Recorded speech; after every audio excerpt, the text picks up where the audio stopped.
નમસ્તે વિદ્યાર્થી મિત્રો, આજે આપણે જે ટોપિકનો અભ્યાસ કર્યો બે સમાંતર વાહક તારો વચ્ચે લાગતું વિદ્યુતીય બળ એના પરનું એક જે ઉદાહરણ છે 10 એ આપણે કરવા જઈ રહ્યા છીએ. આ ઉદાહરણમાં સૌથી અગત્યનું જે છે એ પૃથ્વીના ચુંબકીય ક્ષેત્ર વિશેની સમજૂતી છે. તો એ જોતા જઈએ. કોઈ સ્થળે પૃથ્વીના ચુંબકીય ક્ષેત્રનો સમક્ષિતિજ ઘટક 3 × 10⁻⁵ ટેસ્લા છે અને આ ક્ષેત્રની દિશા ભૌગોલિક દક્ષિણથી ભૌગોલિક ઉત્તર તરફ છે.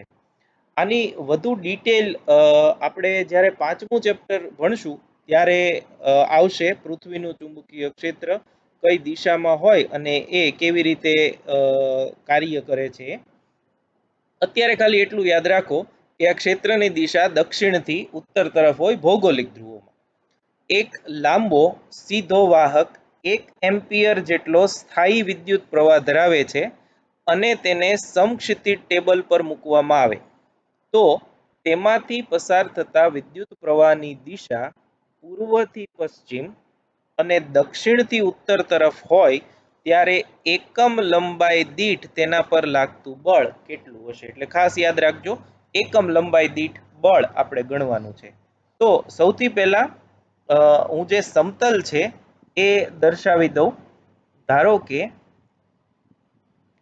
આ એ સમતલ છે અથવા તો ટેબલ છે જેના પર આપણે તારને મૂક્યો છે.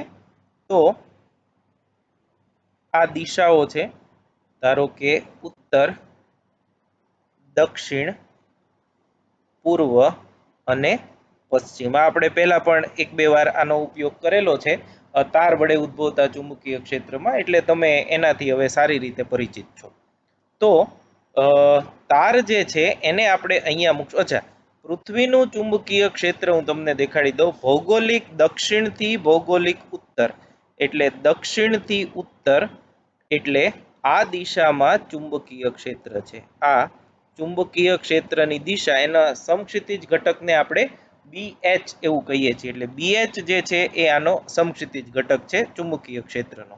તો હવે પહેલા કિસ્સામાં આપણે તાર મૂકીએ છીએ પૂર્વથી પશ્ચિમ, એટલે આ તાર આમ મૂક્યો, આ તાર, અને એમાં જે પ્રવાહ પસાર થાય છે પૂર્વથી પશ્ચિમ આમ થયું. તો આ કિસ્સા માટે એને આપણે એ કીધું છે. તો જ્યારે તારમાંથી પ્રવાહ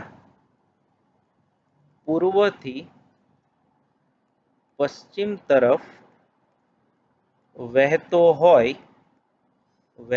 હોય ત્યારે તમે જોઈ શકો છો એમ થીટા બરાબર π/2. આ પ્રવાહની દિશા, ચુંબકીય ક્ષેત્રની દિશા બંને પરસ્પર લંબ છે.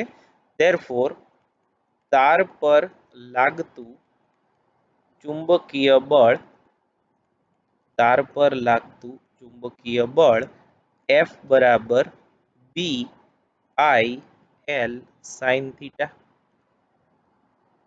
ધેરફોર F/L, કેમ કે આપણે એકમ લંબાઈ દીઠ બળ ગણવાનું છે, બરાબર B × I sin, ખૂણો આપણે જોયો B અને I વચ્ચેનો 90 ડિગ્રી, બરાબર B, ચુંબકીય ક્ષેત્ર આપ્યું છે 3 × 10⁻⁵ I એટલે કે વિદ્યુત પ્રવાહ 1 એમ્પિયર અને sin 90 1 થશે, એટલે એ થશે 3 × 10⁻⁵ ન્યૂટન પર મીટર. અહીંયા એકમ ખાસ યાદ રાખજો, એકમ લંબાઈ દીઠ છે એટલે એકમ આવશે ન્યૂટન પ્રતિ મીટર. આ પહેલા એ નો જવાબ થયો.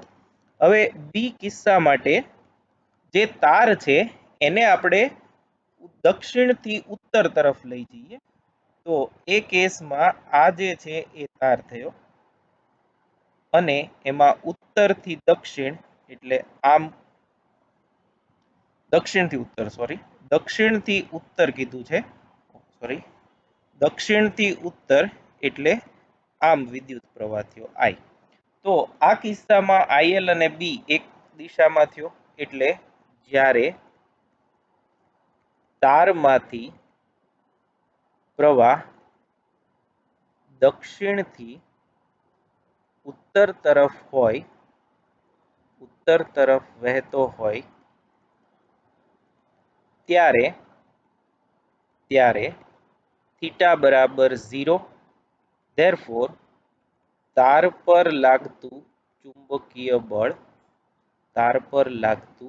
ચુંબકીય બળ F બરાબર BIL sin 0 એટલે કે 0. એટલે આ કિસ્સામાં તાર પર લાગતું ચુંબકીય બળ 0 હોય છે.